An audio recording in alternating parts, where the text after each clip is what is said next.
is my boyfriend. Hold on now. Are you trying to get killed in my house? This is Grandma's dating profile pic. Hey, Grandma, come on, this ain't no time to feel on first date. I used to do that, but I don't have. What's going on, folks? There's nothing better to do. I'm BlogXilla, and you're watching the No Judgment Zone, and today I have an icon in the game. My man's Ja Rule. What's going on, brother? Yeah, what up, man? How you, man? BlogXilla, I like that. Thank you very much. You got a new show called Follow the Rules on MTV. Yeah. How is it breaking into this reality TV?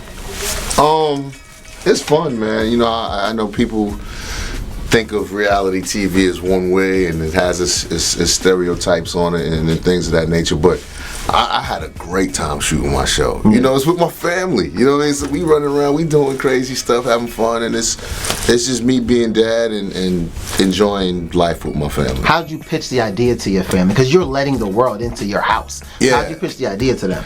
Easy. I said, we're gonna do this TV show. Y'all shut the fuck up.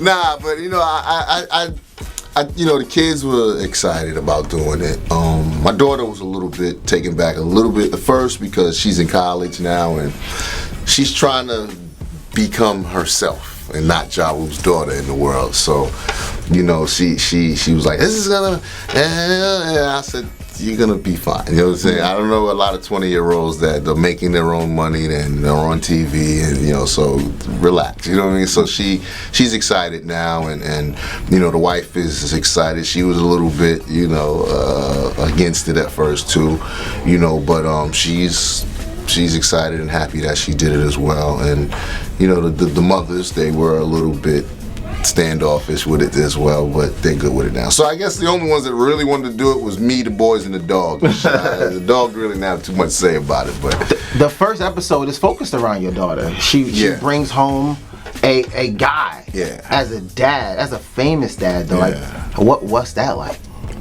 You know, it's crazy. It's cool because the guys, they try to be overly respectful, you know what I mean? Because I guess they're dealing with dad, and then they're dealing with Ja Rule as her dad, and so I guess, you know, it's probably a little bit tough to date my daughter, but you know, I'm not that kind of dad. I'm not gonna show him the pistol. Right. Just know that it's there, you know what I'm saying? But nah, you know, I'm a good with it. You know, I really am a new type of parent. I understand that, you know, my daughter, she's got to grow up. She's got to, you know, she's gonna date. She's gonna, you know, like guys and stuff. So, you know, I'm pretty good with that stuff. In the show, you reference a little bit about how you grew up. Yeah. How did you grow up, and how do you sort of explain to them, like, hey, when I was your age, you know, it's crazy. Yeah, you know, it's completely different, man. We grew up rough, man. We was in the hood and, you know, doing what we doing. And I look at my sons now, I'm like, man, I was selling drugs by your age. You know what I mean? By the time I was 15, I was on the block selling drugs. So it's like, I look at them now and I can't imagine them doing what I was doing, because I'm like, they're so green to everything. Yeah. You know, they don't, you know, they grew up different from me. So, you know, I was fucking running numbers by the time I was 11. So it's like, I'm you know, I look at these kids and I'm like, you guys have no idea. You know what I mean? Because I read Gotti's Instagram post, and he was talking about. Long, wasn't it? It was probably like 5 IG posts, like 3 books. I read all of them too. Like, this is so interesting. Yeah. What was it like for you when that's your man's, right? Yeah, that's my brother. And then you see him working with Jay. Blowing up, working with DMX, blowing up. You stuck in a contract and a label, knowing you got all of this shit, and it's like, you know, I knew I was, you know, gonna have my time. You know, this business is all about timing. So, you know, me sitting back and kind of, you know, watch X go and watch Jay go, was like, wow, I'm next. You know what I'm saying? That's how I always felt. I didn't feel like I wasn't gonna be that. You know, we used to have those kind of talks all the time, you know, me and Dame, and you know, Dame was a motherfucker. You know, he they wanted to sign me to Roc-A-Fella, so you know, I told Dame that I can't sign under Jay if I want to be bigger than Jay or BJ. And Dame looked at me and said, "You think you could be as big as Jay?" I said, "Of course, I'm gonna be bigger than Jay." You know what I'm saying? Yeah. So, you know, you gotta have that confidence. You gotta wanna, you know, be the best and you know, just have that chip on your shoulder when you're a young, talented MC, you know. So I had that, and Jay had that, and X had that, and that's part of the reason why Murder Inc. the group never manifested, because it was, the egos were too big, you know. What was it like? Because Can I Get Her was your song, wasn't it? Yeah. What was it like when they was like, no, it's Jay's song, man? No, it didn't go like that. You know, Jay heard the record, he hit me. He said, yo, Ja, the record is dope, it's fly, you know, let's put it on my album, and, you know, we'll do something else for your album, and do it like that. And I said, you know, that's dope, let's do it, you know what I mean? So we did the record for Jay's album, and the brilliant thing that Def Jam did was they took the record and they put it on the Rush Hour soundtrack, which gave both of us a really, really different look. I'ma just say, because they put that money behind that.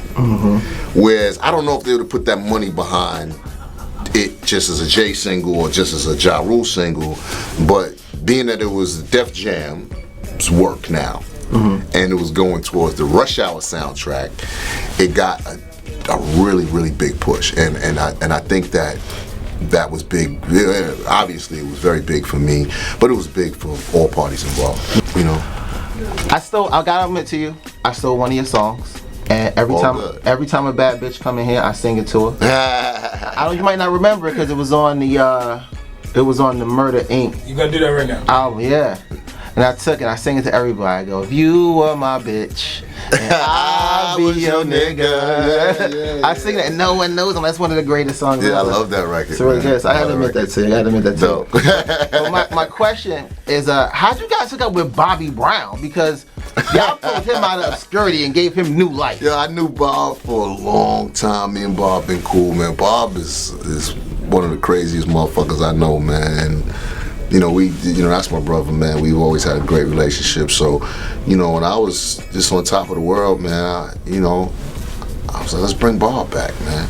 Let's give Bob a shot at this thing here, man. You know, I love Bob, and Bob's a superstar to me. He always has. Always has. You know, he's had his issues and his problems and shit, but certain people are just stars. And if you ever seen Bob perform, or you ever just seen Bob in person, you ever been with Bob, you understand why he was a big star at the time when he was, because he has the charisma, he has the it factor. He just went through a lot of problems. I forgot who he had an issue with, because once you guys brought him out, it was like an issue over who was the king of R&B. It was Usher. Usher. Oh man, that was ugly. Him and Usher actually got into like a little fight one night.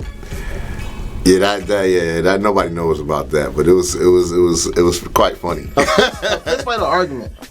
It was an argument that got a little physical, slightly physical. It was kind of funny. It was wow. And I never heard that. Yeah, you know, a lot of shit happens behind the scenes that just, back in the days, things could happen under the radar. You know what I mean? Everything wasn't cameras and social media, so. Oh man. There's a lot of shit that went on that I can tell y'all about, but you know, it's crazy. Bobby put the hands on him? Bobby put the paws on Usher? Maybe Usher put the hands on Bob. We will never know, because I'll never tell.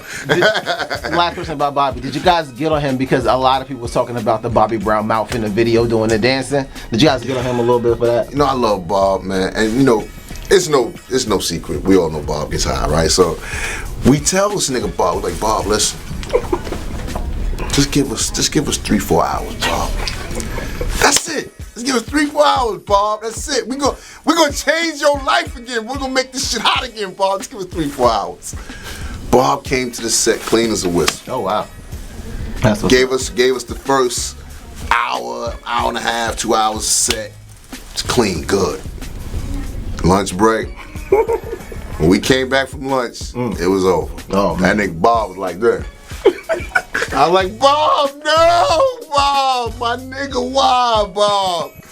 But Bob's a real dude. He's like, man, fuck that, rule. We gonna shoot this shit. Let's shoot this shit. We ain't got no choice now, Bob. Let's go. But Bob's a good dude, man. What was it like when you guys you working with J-Lo and Ashanti at that same time? Because I would talk to Ashanti and she was saying a lot of her vocals are on J-Lo's records. Our vocals are on I'm Real and Ain't It Funny, yeah. In the background. In the background, yeah. Because when I do records, when I write records for people, I usually reference them myself. But since this was J-Lo and I figured, let's let Bonnie reference the record so she can really get a real sense of how it should sound, because I don't sound the best when I reference them.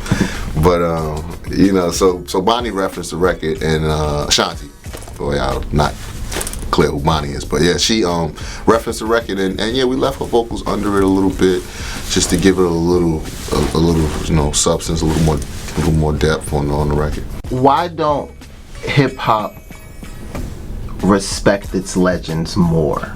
Because I feel like Aerosmith could still do the Garden, right? All day. But like, no disrespect, but like, you got fucking hits for days. Days. Yeah. And I feel like some people don't want to hear new Ja Rule. Yeah, it's sad, but it's true. You know what hip hop needs? Because we're growing. We're growing very, very fast, and as it gets older, it needs to start being broken down in sections.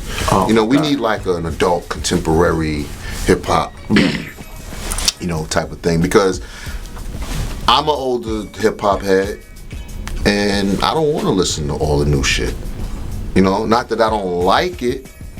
It's just sometimes you don't want to hear that. It's too young for me. Some of the slang and shit is that new shit. That I'm listen, man. I'm a father and a businessman now. I'm not on the streets every day. I don't catch all the new slangs. I'm keeping it 100. You know what I'm saying? This show, you was like, this what hip hop did to my son. Yeah. Like this nigga's wearing fucking Hammer pants and shit and I'm like, yo, we was clowning Hammer when he wore them shits, man.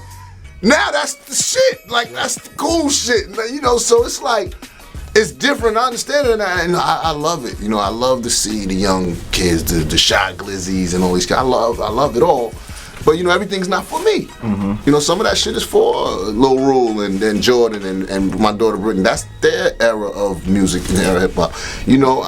I wouldn't mind hearing, Rakim come out with a new record. You know what I'm saying? Right. Nas, I feel like we've been pushed out. Like we're the older guys now. Now, like, I went far back to say Rakim, but I'm saying like, shit, Ja Rule put out an album. Nas put out an album. Ludacris put out an album just recently, and Luda's newer than me. Like this the shit I'm talking about. Luda put out an album just recently. Had a dope record on there with Miguel. It was a dope record. Didn't get no love, no airplay. And not because it wasn't a good record, because he's an older artist that the radios and the PDs are used to playing for 10 years, and they only have but so many slots allotted to play fucking hip hop. Yeah. And so if you got 7 slots, you can't back it up and play all the old guys' new shit, because the generation now is calling for the new artists. They want to hear the new guys. So, I just think it's growing, and we haven't grown with it. There's talks. They are doing it. Def Jam movie. It's going to be like the Straight Outta Compton sequel. And I talked to Russell about it, and he was like, "It's so many stories that Def Jam has. Like so many great artists. Yeah. And so many like." Who plays Ja Rule in a Def Jam movie? Wow. Lil Rule? He's too young right now, but he probably could pull it off. I don't know. That's a good question. Yeah, that's a good question. Yeah, I think about he could probably definitely pull off Young Rule, and me as a young artist, definitely. I do want to thank you very, very much for coming by, because I could talk to you all day, bro. Yeah, man. Thanks for having me, man. But that's our show, folks. Join us next week when we, what we're gonna do? We're gonna pluck an octopus in the eye, tie his arms in a knot, then drop him with the people's elbow. Why not? Yeah. Put him in a DDT while you're at it. Yo, what it is? RULE, and you watching Global Grind TV. Out.